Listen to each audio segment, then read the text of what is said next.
মানে একবারে আমরা মাংসও কিনতে পারবো না, আবার মনে করো বাজারও একবারে করতে পারবো না। তো মাংস হলে সুবিধা হয়, আবার টাকা নিলেও সুবিধা হয়। এই জন্য করে আমরা এই সমিতিটা রাখছি। আমি 4 বছর ধরে আছি এই সমিতি। আমার উপকার হয় এই সমিতির, একবারে টাকা দেওয়া লাগে না, আস্তে আস্তে দিলে আমার উপকার। এই যে এখন যেমন গোস্তটা পাইলাম, বাচ্চা কাচ্চা খাওয়া লাগবে, আমার জন্য উপকার। গরিব মানুষ, এই সময় সমিতিটা আমাদের জন্য ভালো। 100 টাকা করে সমিতি করি, এটা বছর শেষে ভাঙে আমাদের ভালো হয়, কিনতে কষ্ট হয় না, একবার টাকাটা জোগাড় হয় ভালোভাবে।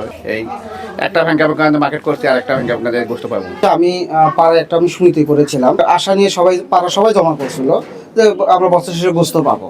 তো আমাদেরকে গোস্ত না দিয়ে টাকা দিচ্ছেন। কেন টাকা দিচ্ছেন? দাম বেশি। দাম বেশি হলে কম দেবেন, যা হবে তাই দেবেন, 100 গ্রাম 200 গ্রাম কম হলে কম দেবেন। করছেন না, আমরা এবার টাকা দিচ্ছি।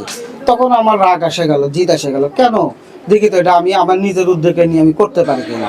তখন পাড়ার মধ্যে সবার সাথে কথাবার্তা বলে সবাই রাজি হলো। হওয়ার পরে আমরা তখন 60 থেকে 80 জনের একটা বই ছাড়লাম। ছাড়ার পরে সেখান থেকে আমাদের শুরু 8 বছর আগে যখন আমরা শুরু করলাম। প্রথম বছরে ইনশাল্লাহ আমরা খুব ভালো সাড়া পেয়েছিলাম। ওইবার যখন আমরা সবাই বলছিল যে গোস্ত দিতে পারবে না, দাম বেশি দিতে পারবে না, কীভাবে দেয় দেখবো, চ্যালেঞ্জ করছিল। পরে আমরা গরু নিয়ে এসেই সবার সামনে জবাই করে আজকে যে প্রসেসিং, সেম প্রসেসিং আমাদের 8 বছর ধরে এইভাবেই চলে। আমার আগে অ্যাক্টিভ ছিল আপনার হচ্ছে 210-20, এইবার হয়েছে 235 থেকে 40। অনেক গরিব মানুষ আছে যে দিন মজুর, ওরা একবারে ঋত করতে ও কাপড় চোপড় কিনতে ওরা হিমশিম খেয়ে যায়। লাস্টে মাংস কেনার মতো অতখানি অ্যাবিলিটি ওদের কাছে থাকে না। এই জন্য সমিতিটা করা।